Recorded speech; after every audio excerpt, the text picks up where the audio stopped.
There are two types of people in this world: those who see November 1st as the day after Halloween, and those who see it as the official launch of the 2-month-long Christmas industrial complex. I am proudly and unapologetically the latter. My pumpkin-spiced latte instantly becomes a peppermint mocha. My spooky skeleton playlist gets swapped for Mariah Carey. It's not a choice. It's a calling. The pumpkins go in the compost. The pine-scented candles come out. It's the natural order of things. So there I was, November 2nd, a Saturday morning so crisp and perfect it felt like a stock photo. The air had that clean, cold snap to it, and the remaining maple leaves on the trees were a shade of fiery orange that designers like me spend hours trying to replicate on a screen. I was on the third rung of a slightly wobbly aluminum ladder, a tangled mess of warm, white LED lights slung over my shoulder like a festive boa constrictor, humming a painfully off-key rendition of "It's Beginning to Look a Lot Like Christmas." Life was good. I work from home as a graphic designer, which means my commute is a 10-second shuffle from my bed to my desk. My biggest stressor that morning was deciding whether the icicle lights should drip dramatically from the gutters or be tastefully clipped along the roofline. This simple, solitary act of creating a little bubble of glowing cheer against the encroaching winter darkness was my happy place. It was my annual rebellion against seasonal depression, one glowing bulb at a time. I had just managed to untangle a particularly stubborn knot and was about to secure the first clip when a shadow fell over me. It was a sharp, geometric shadow, one that could only be cast by a person whose posture was an affront to the very concept of relaxation. "Leo, a word." I looked down. There she was, Carol Peterson, self-appointed queen of the Maple Creek Estates Homeowners Association, guardian of suburban beigeness, and the living embodiment of a strongly worded email. She was in her usual uniform, a navy blue polo shirt tucked into crisp khaki shorts, an absurd choice for the 40-degree weather, and a visor angled with militaristic precision. In her hand she clutched a clipboard. That clipboard was the stuff of neighborhood legend, a veritable scepter of petty tyranny from which she dispensed judgments, citations, and soul-crushing critiques about lawn maintenance. "Carol," I said, forcing a smile that felt like it might crack my face. "Enjoying the weather? Figured I'd get a jump on the decorating before the first freeze hits. You know how slippery this ladder can get."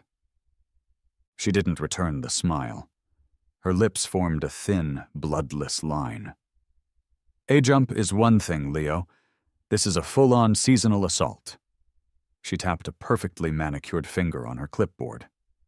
"The Maple Creek Estates Bylaws, Section 4, Subparagraph C, clearly state that holiday decorations may not be erected more than 2 weeks prior to the recognized federal holiday." I paused, the plastic clip halfway to the gutter. "Recognized federal holiday. So you mean Thanksgiving? Because I can get on board with that. I've seen some amazing inflatable turkeys online. There's one that's 12 feet tall and has a pilgrim hat."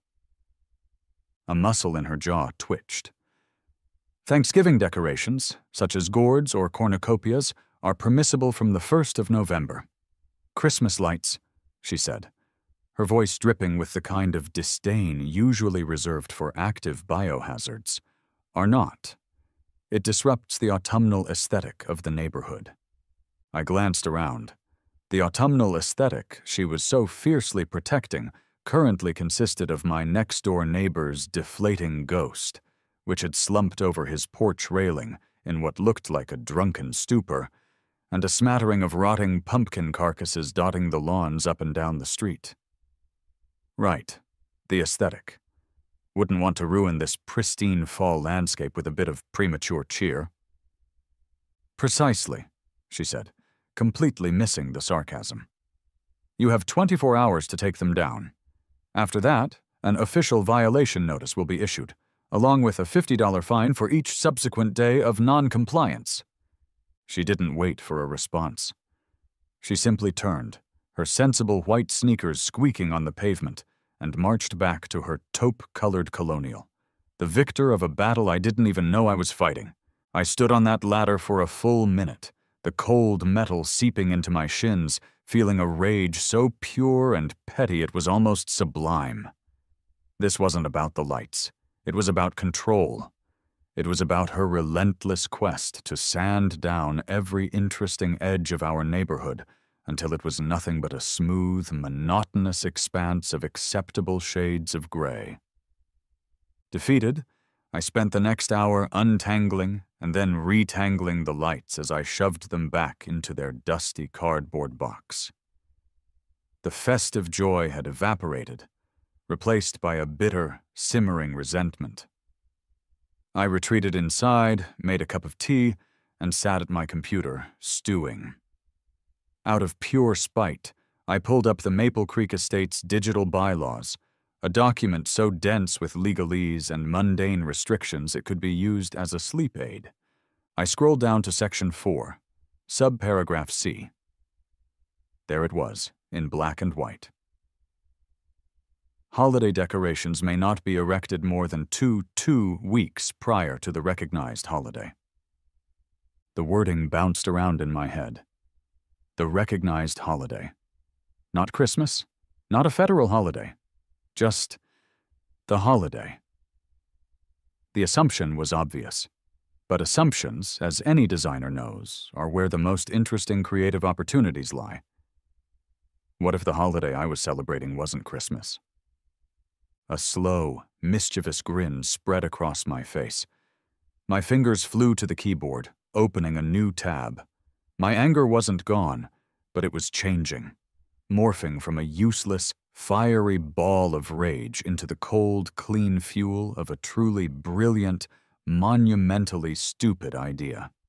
My Google search was simple. Obscure international holidays in November. The results began to load. My grin widened. Carol wanted me to follow the rules? Fine, I'd follow the rules. I'd follow them so hard she'd wish she'd never learned how to read. The next week was a blur of beautiful, obsessive madness. I fell headfirst into a rabbit hole of global festivities, a world I never knew existed.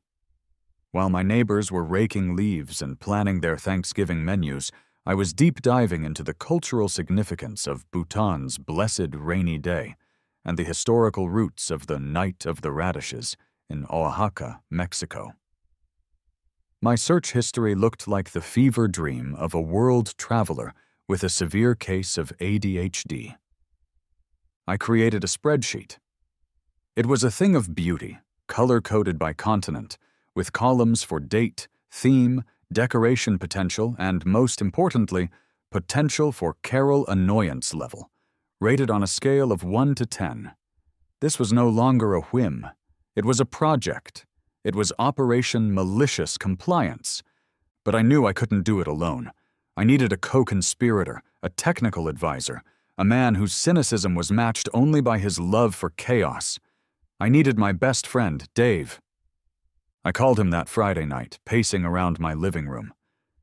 "Okay, Dave, emergency. Put down whatever you're doing." "I'm watching a documentary about competitive cheese rolling. It's surprisingly intense." His voice crackled through the phone. "What's the emergency? Did you finally run out of black t-shirts?" "Worse. I've had a run-in with the HOA." There was a pause, then a low whistle. "Oof. The blonde one with the clipboard that looks like she irons her socks?" "The very same. She shut down my November Christmas light operation." "No, that's your sacred ritual." "I know, but in her evil, she gave me an idea. A glorious, terrible idea." I took a deep breath. "Okay, hear me out. December 13th, St. Lucia's Day. It's a Swedish festival of lights." "Swedish?" Dave asked. "Are you gonna put up a bunch of IKEA furniture on your lawn? A giant illuminated meatball?" "No, you idiot. Focus," I said, pulling up my research photos. "It's all about light. It's to bring hope during the darkest time of the year. We're talking wreaths with candles, White gowns, processions. It's classy, it's elegant, and most importantly, it's a recognized holiday that falls squarely before her 2-week Christmas deadline.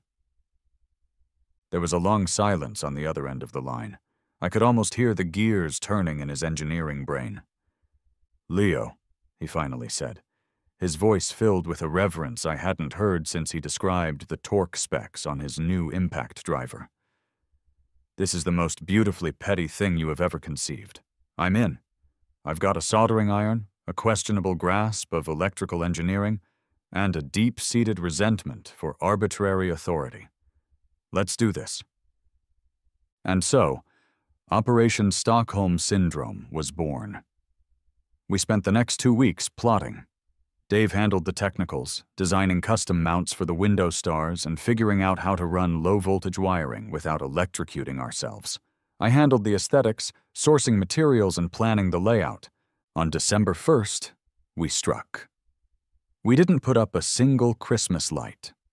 Instead, under the cover of a cold, gray afternoon, we transformed my very American-looking colonial into a minimalist Scandinavian tribute. In every front-facing window, we mounted a large, 7-pointed wooden star, each lit from within by a soft, warm light. We hung tasteful, unadorned wreaths on the porch columns, each with 4 tall electric candles. The centerpiece, my masterstroke, was a life-sized female mannequin I'd bought from a defunct department store. We dressed her in a simple, flowing white gown with a red satin sash. And on her head, we placed the crown jewel, a wreath of faux lingonberry leaves, into which Dave had painstakingly wired 5 battery-operated, flickering candles. We positioned her in the center of the lawn, serene and slightly creepy, a silent sentinel of obscure holiday cheer. Carol's reaction was everything I had hoped for. The next morning, I saw her black SUV crawl past my house not once, not twice, but 4 times. Her head was cocked to the side, her face a perfect mask of bewildered fury. It was festive, undeniably so. But it wasn't Christmas. The stars were elegant. The candles were traditional. The mannequin was weird, but there was no bylaw against lawn mannequins. Not yet, anyway. She couldn't write a citation, because I wasn't breaking any rules. I was just celebrating. She didn't know what I was celebrating, and that was driving her insane. The inevitable confrontation came 2 days later. I was outside, pretending to adjust the mannequin's sash, when she marched across her lawn and onto mine, a clear territorial violation. "What is this?" she demanded, gesturing to the whole display with a sweep of her arm. I adopted an expression of pleasant surprise. "Oh, this? Just getting ready for St. Lucia's Day. It's a beautiful Scandinavian tradition honoring a 4th-century Christian martyr who brought food and aid to Christians hiding in the catacombs, wearing a candlelit wreath on her head to light her way and leave her hands free." I beamed. Very wholesome.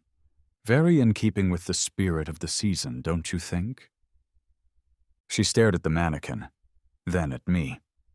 Her mouth opened and closed a few times, like a fish.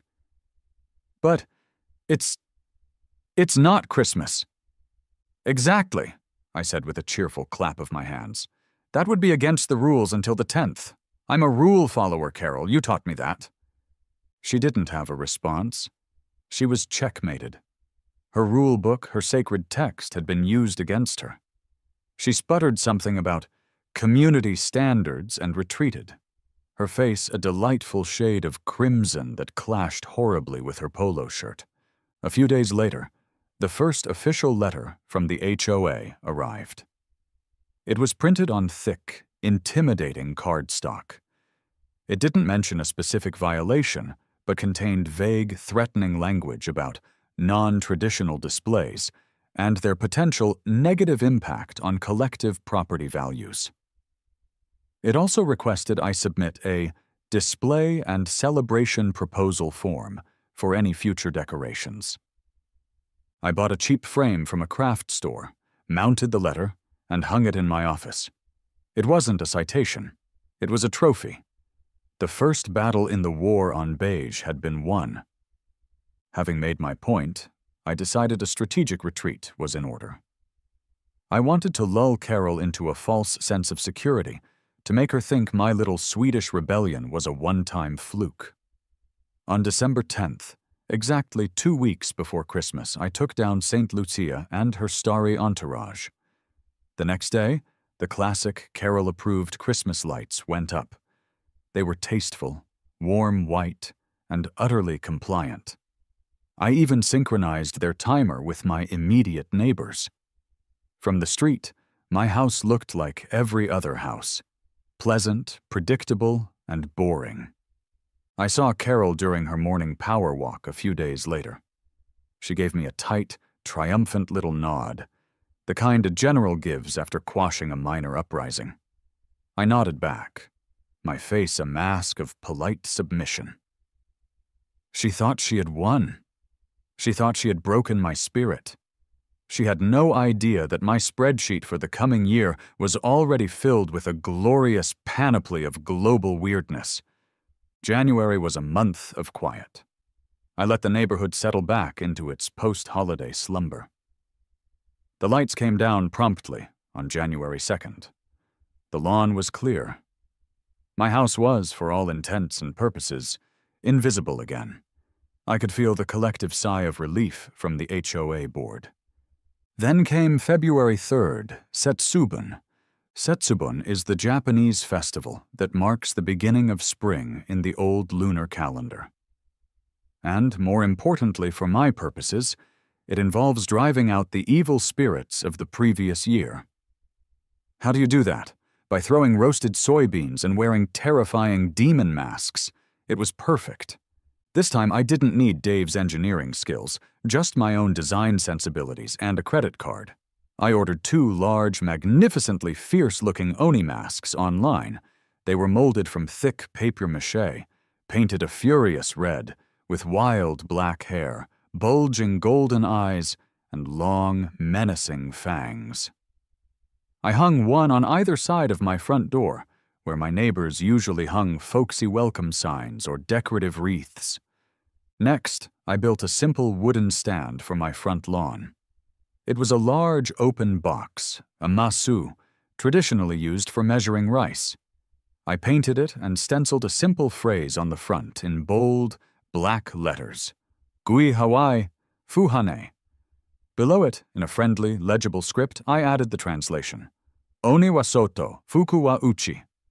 Demons out, fortune in. Inside the box, I placed a large burlap sack filled with roasted soybeans. The effect was immediate and wonderful. My pleasant, beige and blue colonial now looked like it was the gateway to a demonic underworld. The masks were genuinely unsettling in the gray morning light, their painted-on scowls seeming to judge every passing minivan. This is when the rest of the neighborhood really started to take notice. Before, with the St. Lucia display, people were mostly just confused. This was different. This was provocative. I saw a group of kids on their way to the bus stop dare each other to run up and touch one of the masks. An elderly man walking his beagle stopped and stared for a solid 5 minutes before just shaking his head and moving on.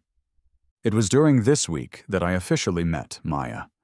Maya lived 2 houses down. I knew her by sight.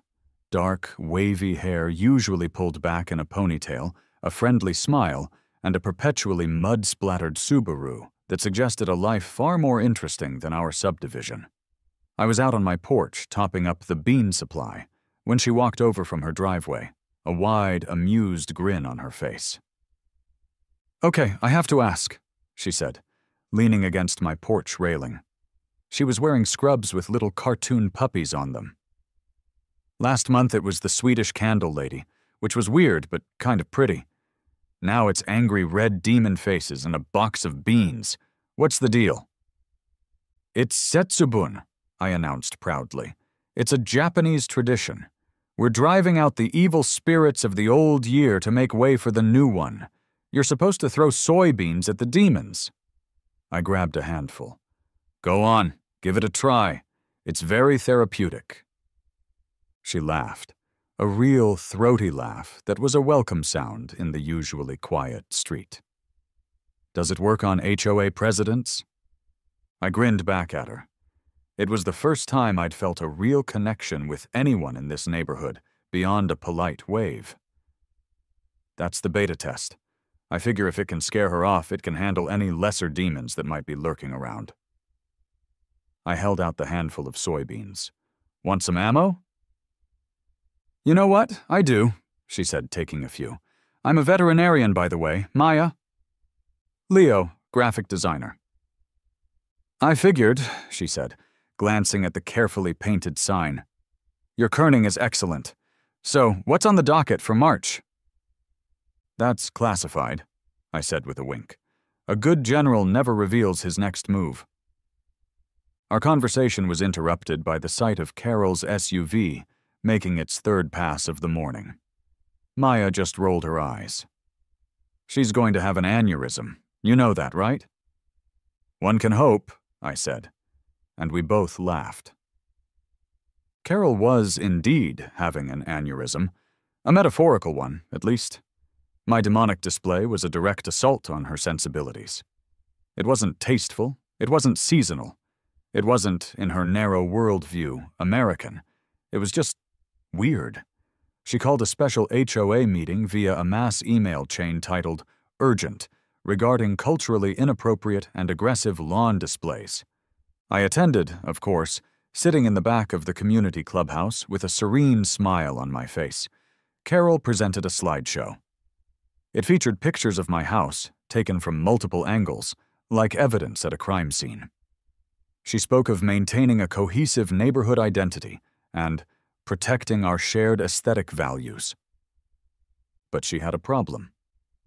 When it came to the vote to formally demand I remove the display, her motion failed. There was simply no bylaw that it violated. The Oni masks could be classified as cultural art. The box of beans was a decorative container.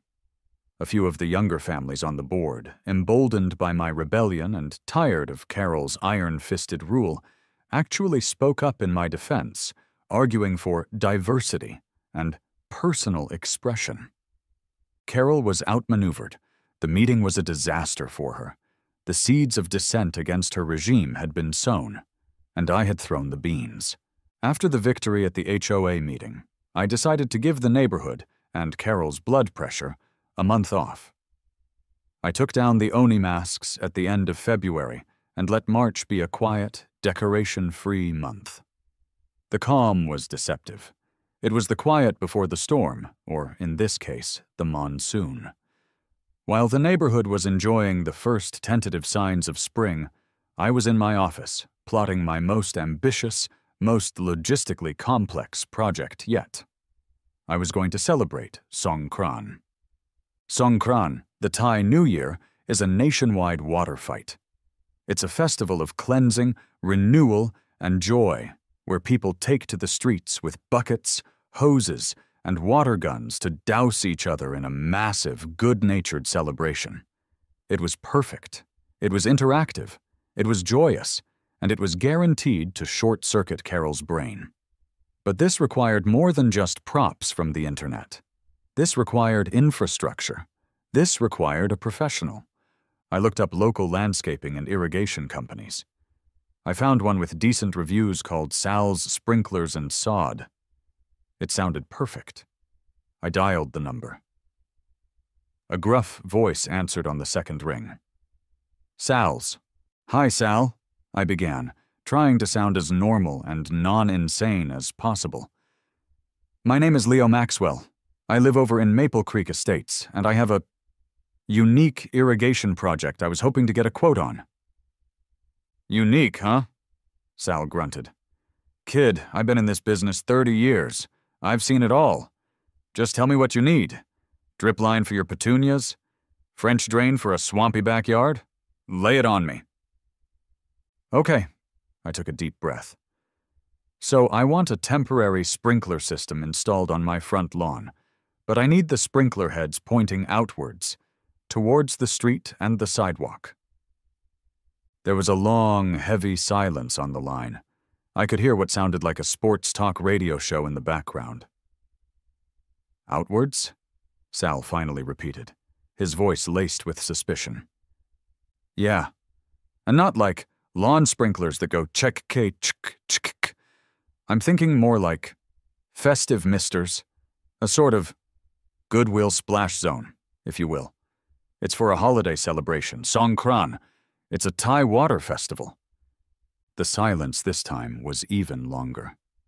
I think he might have put the phone down to rub his temples. A water festival, in Maple Creek, in April, he said, stating each fact like it was an alien concept he was trying to comprehend. You want to spray the mailman?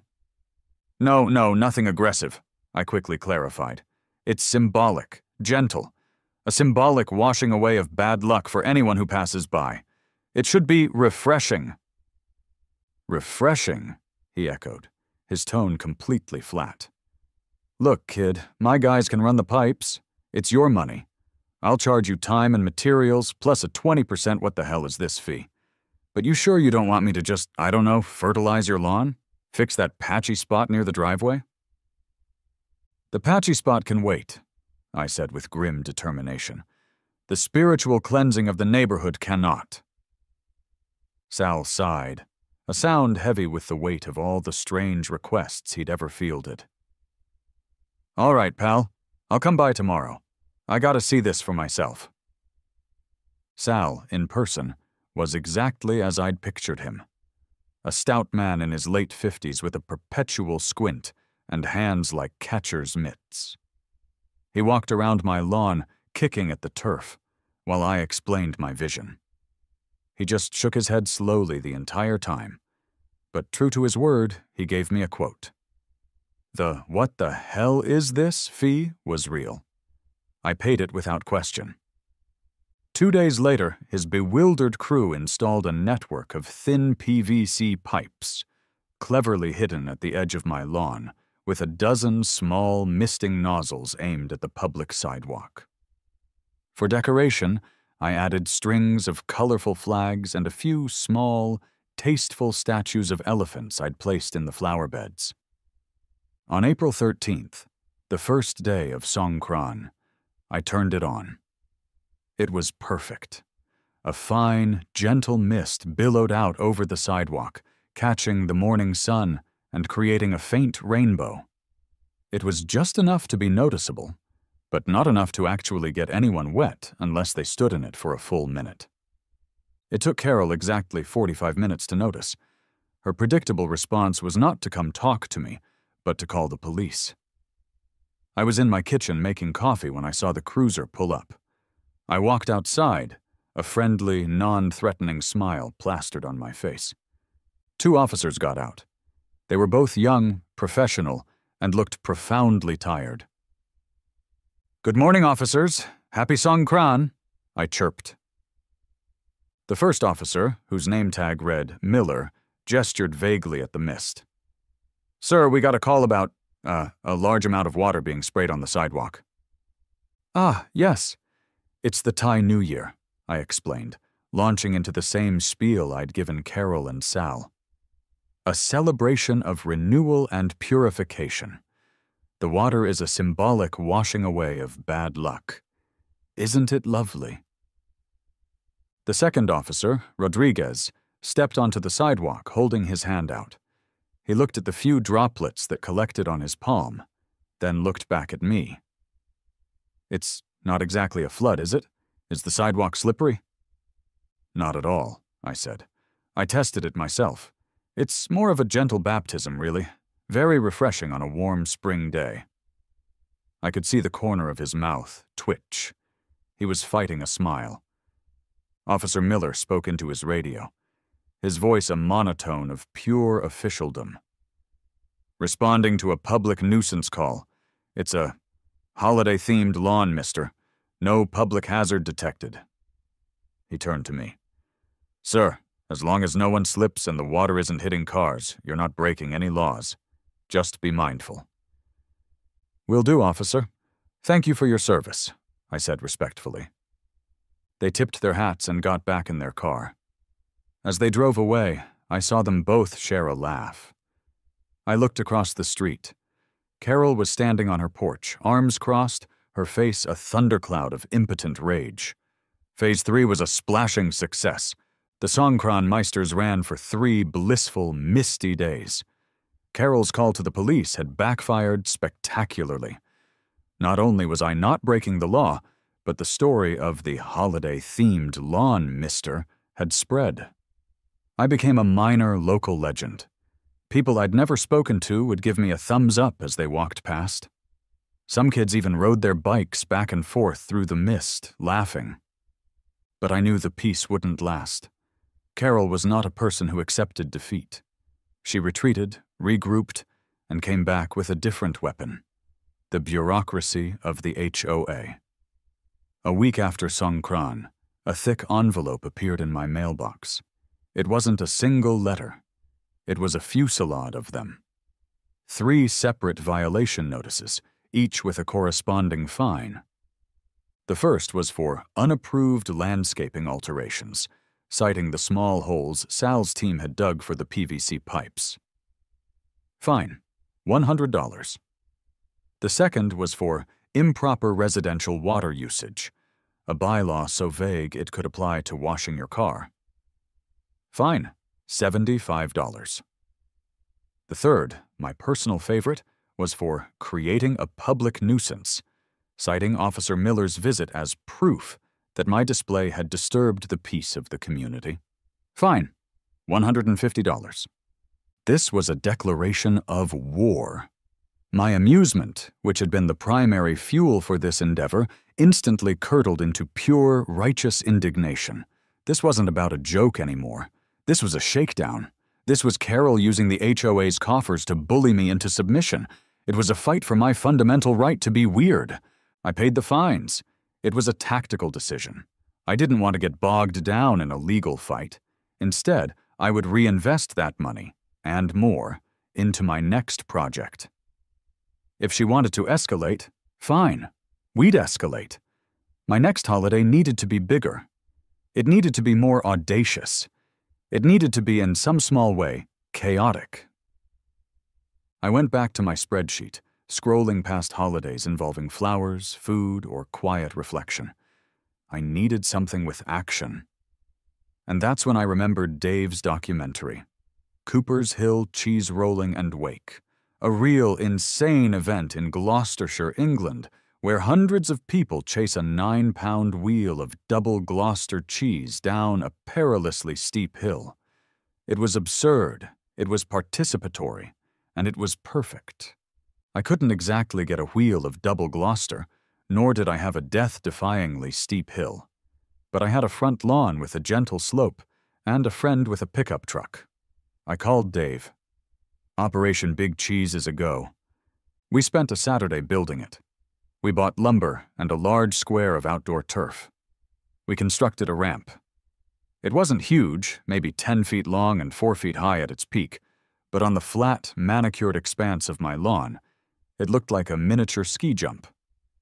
We covered it in the turf, making it look like a strange geometric green hill had sprouted overnight. For the pièce de résistance, I went to a party supply store and bought a large yellow foam block, which I carved and painted to look like a giant wheel of cheese. I placed it proudly at the top of the ramp. To complete the display, I hammered a professionally printed sign into the lawn next to it. It read, "The first annual Maple Creek Cheese Rolling Championships. Bring your own helmet. We are not liable for injuries." The neighborhood was now officially and irrevocably divided. The ramp became a landmark, a fault line. You were either Team Leo or Team Carol. There was no in-between. Team Leo was amazing. Maya came over with a 6-pack of beer the evening we finished it, laughing so hard she almost cried. "You built a cheese ramp," she said, shaking her head in disbelief. "A cheese ramp, I love it." Families with young kids started showing up. The kids, of course, were obsessed with the ramp. It became an impromptu neighborhood slide. I'd watch from my window as toddlers shrieked with joy, sliding down the gentle, turf-covered slope on pieces of cardboard. Their parents would wave at me, smiling. They were tired of Carol's tyranny, too. They were my people. Team Carol was a small but vocal cabal of her most loyal disciples. They'd walk past my house, noses in the air, whispering to each other about property values and liability insurance. They saw a hazardous eyesore. We saw a monument to glorious absurdity. The tension simmered for a week. Then Carol snapped. She must have realized that the HOA had no specific bylaw against cheese ramps, and that any attempt to fine me would be met with open ridicule from half the neighborhood. So she took matters into her own hands. Around 2 in the morning, my phone buzzed. It was a notification from the new security camera I'd installed, which was disguised as a birdhouse. Motion detected on the front lawn. I pulled up the live feed, my heart pounding. There, bathed in the ghostly green glow of the night vision, was a figure creeping across my lawn. It was Carol. She was dressed in all black, like a suburban ninja, and she was carrying a crowbar. I was about to call 911 when I remembered the other surprise I'd installed on the sage advice of Sal, the contractor. A single, motion-activated sprinkler head aimed directly at the base of the ramp. I watched, holding my breath, as Carol reached the ramp. She wedged the crowbar under the base and put her weight into it, grunting with effort. The moment her body broke the infrared beam, it happened. A powerful jet of cold water erupted from the grass and hit her square in the chest. She let out a shriek that probably woke up the entire block, dropping the crowbar with a clang. She stumbled backward, completely soaked, sputtering and flailing. For a moment, she just stood there, dripping and defeated in the moonlight, before turning and squelching her way back across the lawn to the safety of her own home. I leaned back in my chair, replaying the video clip 3 more times. I was laughing so hard I couldn't breathe. This was better than any holiday. This was a victory for the ages. The failed midnight sabotage was a turning point. Carol's clandestine assault on the cheese ramp and her subsequent drenching became the stuff of whispered legend. She had exposed herself not as a guardian of order, but as a petty criminal who operated under the cover of darkness. Her authority, already fragile, was shattered. She stopped her morning power walks and was seen only in brief, furtive trips to her mailbox. I knew this was my moment. The war wasn't over, but the decisive battle was on the horizon. I needed a grand finale for the spring season, an event so spectacular and so utterly bonkers that it would be seared into the memory of Maple Creek Estates forever. It had to be big. It had to be bold. It had to involve special effects. I scrolled through my holiday spreadsheet, past all the harvest festivals and Independence Days. My eyes landed on April 30th, Walpurgis Night. Rooted in Germanic and Scandinavian folklore, it was the night when witches were said to gather to consort with the devil. To ward them off, people would light massive bonfires and make as much noise as possible. Witches, bonfires, noise. It was a suburban HOA's worst nightmare. It was perfect. This project was far beyond the scope of some lumber and a can of paint. This required a different kind of professional. I needed power. I needed lighting. I needed an expert. A Google search for event lighting specialists led me to a company called Luminatrix. I called and was put through to a woman named Brenda. "Luminatrix, Brenda speaking. How can I make your world brighter?" she answered, her voice cheerful and efficient. I took a deep breath. I'd learned from my call with Sal that it was best to just be direct. "Hi, Brenda. My name is Leo. I'm planning a private residential event, and I have some specific technical requirements. Let me get this straight. You want a GFI-protected outdoor circuit powerful enough to run a commercial-grade smoke machine, 3 high-intensity strobe lights, 2 high-lumen projectors aimed at the facade of my house, and a small PA system for atmospheric audio. There was a brief pause, but it wasn't a pause of confusion. It was a pause of calculation. "Okay," she said, and I could hear the faint sound of typing. "Is this a static display, or are you going to need a programmed DMX sequence to control the fades and effects?" I was stunned into silence. I had expected another bewildered Sal. Instead, I got a seasoned pro who was already 3 steps ahead of me. "You know what DMX is?" She chuckled. "Honey, I did the lighting for a goth festival in a cemetery last year. Projecting a few dancing skeletons on your vinyl siding is a Tuesday for me. Now, the real questions are about throw distance for the projectors and power draw. Are we talking standard 120-volt outlets, or do I need to bring in a generator?" I think I fell a little bit in love with Brenda in that moment. She wasn't just a contractor. She was an artist. She was an ally. Brenda came by the next day. She was a tall woman with a shock of purple hair and a tool belt that looked like it weighed more than I did. She surveyed my house like a general planning a siege, taking measurements, checking outlet amperages, and nodding as I explained my vision for Walpurgis night. "Okay, so no actual fire, obviously," I said. "I'm thinking we create the illusion of bonfires, smoke machines, orange and red uplighting, maybe some of those silk flame effect lights." "Easy," she said. "We can hide 3 of them in those bushes. We'll run the fog through a chiller so it stays low to the ground. Very spooky. For the house projections, what are we thinking? Generic spooky stuff? Or do you have assets?" "I have assets," I said, grinning. I was a graphic designer, after all. I had spent the last 2 nights creating a whole cast of witchy characters. Not scary, evil witches, but quirky, cartoonish figures who looked like they were on their way to a supernatural block party. Some were stirring cauldrons, some were riding vacuums instead of brooms, and one was just doing the Macarena. Brenda looked at my designs on my laptop and let out a sharp laugh. "Oh, this is good. This is really good. You're a sick man, Leo. I like it." The week leading up to April 30th, my house became a command center. My little rebellion had grown into a full-blown production. Dave, Maya, Brenda, and I became the unlikeliest of teams. Dave, the engineer, was in heaven helping Brenda run cables and calculate electrical loads. Maya, the vet, turned out to have a surprisingly artistic eye and helped me position the silk bonfires and set up the PA system, which we tested with a playlist of vaguely spooky but mostly upbeat folk music.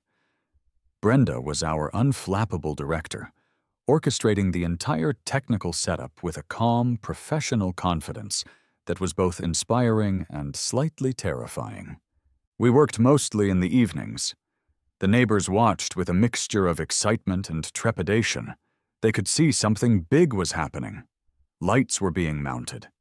Massive black boxes, the projectors, were being installed under the eaves. Carol, notably, was nowhere to be seen. Her curtains were drawn tight. Her house was silent. It was the calm before the witching hour. On the afternoon of April 30th, we did a final systems check.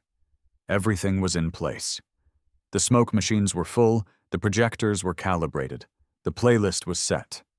A palpable sense of anticipation hung in the air. This wasn't just about annoying Carol anymore. This was about putting on a show. It was about creating a moment of unexpected magic in our cookie-cutter world.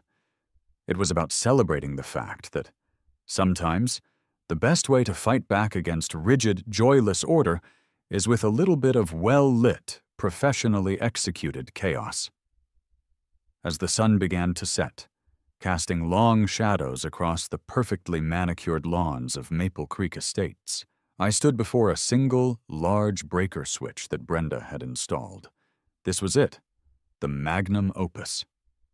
Dusk settled over Maple Creek like a soft, gray blanket. The streetlights flickered on, one by one, their boring orange glow a prelude to the main event. A small crowd had already started to gather. Neighbors drifted out of their houses, drawn by a week of whispered rumors and the sight of our frantic preparations. Kids sat on the curb, buzzing with anticipation. Maya stood next to me on the lawn, giving my arm a reassuring squeeze. Dave was across the street, phone in hand, ready to film. Brenda gave me a crisp thumbs up from her post by the main power box. "Showtime," I whispered.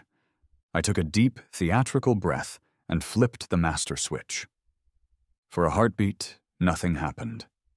Then, with a soft hum, the world transformed. 3 bonfires roared to silent life in my flower beds, their silk flames dancing hypnotically in the air, illuminated by a fierce orange and red glow. A thick, low-lying fog began to creep across the lawn, billowing from hidden machines and swirling around everyone's ankles. Then came the music, a lively, fiddle-driven folk tune that seemed to rise from the earth itself. And then the witches appeared. The 2 high-lumen projectors blinked on, painting the entire front of my house with light and motion. The cartoon witches I had designed were alive, dancing across the siding. They flew past windows on their vacuum cleaners, stirred bubbling green cauldrons on the porch roof, and gathered in cheerful, cackling groups over the garage door. The strobes, used sparingly and aimed at the trees, flashed like distant lightning, adding to the magical, chaotic energy. It was spectacular. It was loud, but not illegally so. It was weird, but it was also undeniably joyful. It was a piece of suburban performance art, a glorious 2-story monument to absurdity. The effect on the crowd was instantaneous. A collective gasp was followed by laughter and applause. Cell phones came out, their screens held aloft like hundreds of tiny candles.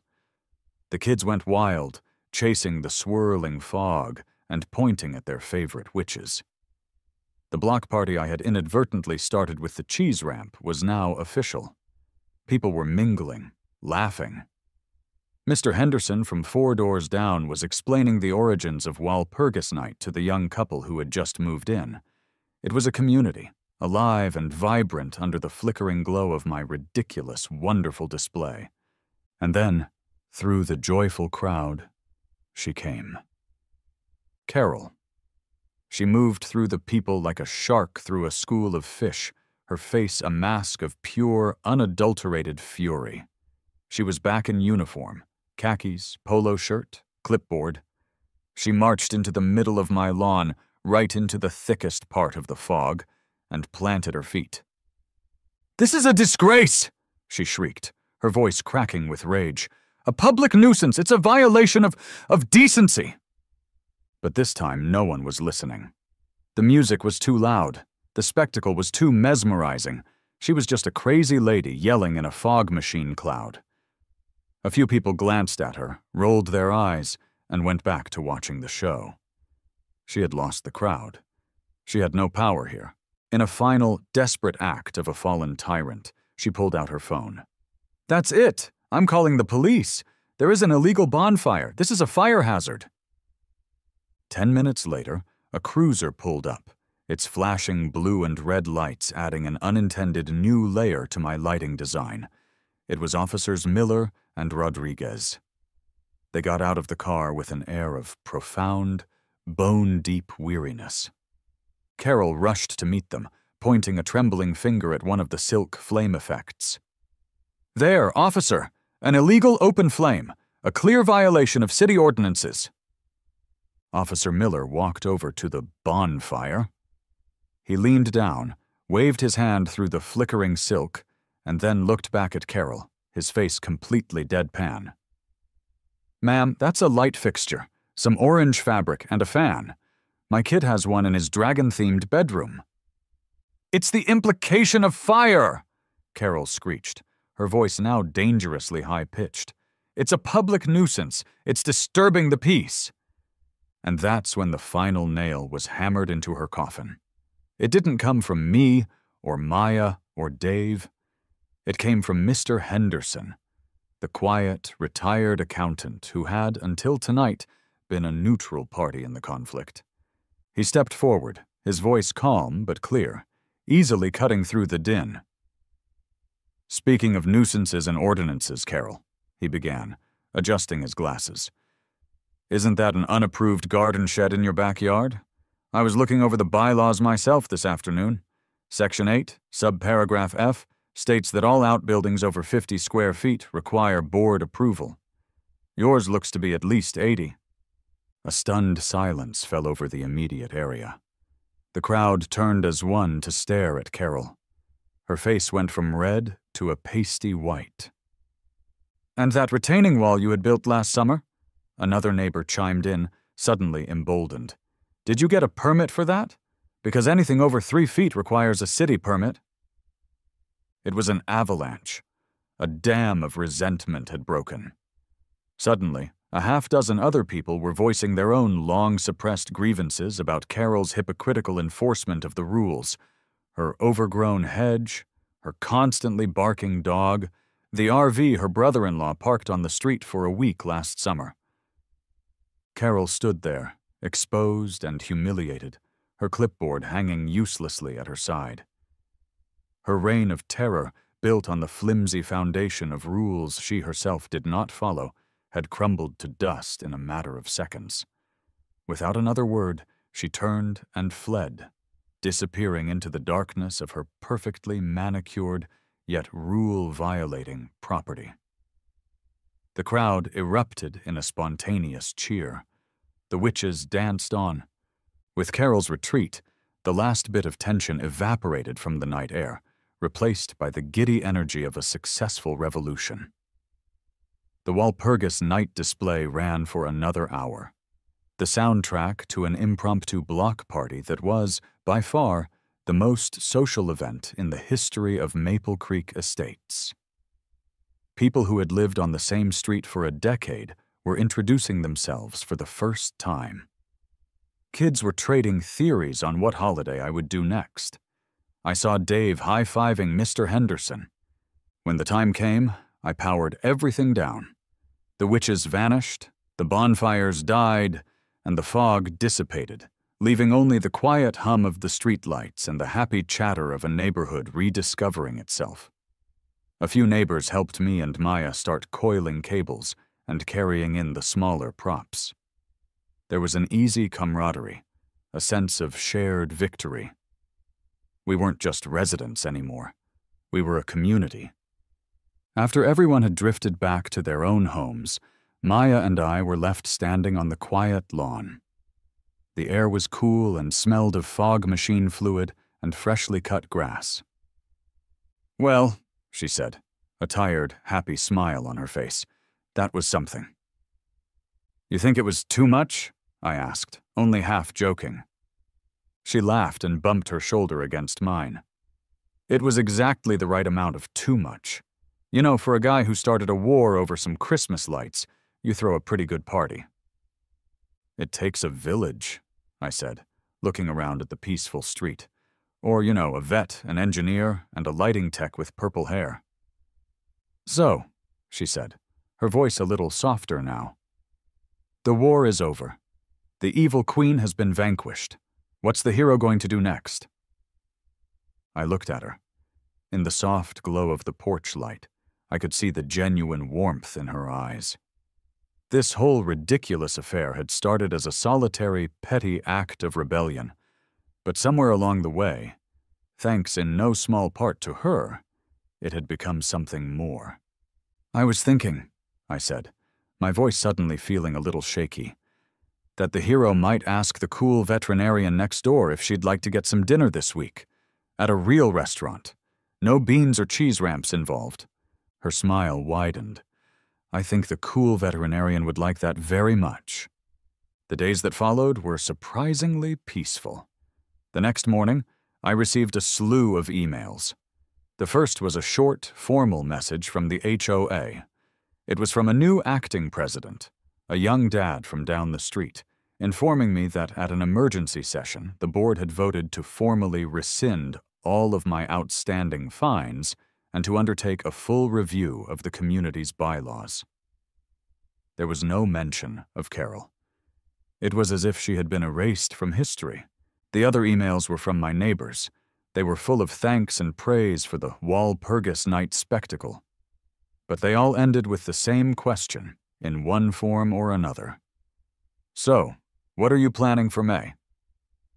A few weeks later, my lawn was back to normal. The grass was green, the flowers were blooming, and there wasn't a single prop, cable, or mannequin in sight. I was sitting on my porch swing with Maya, sipping iced tea. We had been on 3 dates, and they had been as fun and easy as I had hoped. "It's quiet," she said, leaning her head on my shoulder. "Too quiet. Are you sure you're okay? You're not having withdrawals?" "I'm managing," I said with a smirk. "I'm serious. I'm worried you're going to get bored and try to stage a reenactment of the running of the bulls down Maple Lane." I laughed and pulled out my phone, opening the calendar app that had become my new favorite toy. I scrolled to June. "Nah, nothing that dramatic. I was thinking something a little more low-key for the start of summer. Maybe Inti Raymi, the Peruvian festival of the sun. It'll be very tasteful, lots of gold streamers, maybe a sun god effigy. Very bright, very cheerful." Maya looked at me, then at the peaceful, unsuspecting neighborhood, and then back at me, a slow, mischievous grin spreading across her face. "I'll get the llamas," she said. I leaned back, content, looping my arm around her. Carol had wanted a picture-perfect neighborhood, a place where every blade of grass was in line and every holiday was celebrated on schedule. And in a strange, roundabout way, she got her wish. It was picture-perfect now, filled with neighbors who talked and laughed together. It just took a Swedish martyr, some Japanese demons, a Thai water festival, a fake wheel of cheese, and a wild Walpurgis night to bring us all together. The war was over, but my work wasn't done. I had a whole calendar left to fill.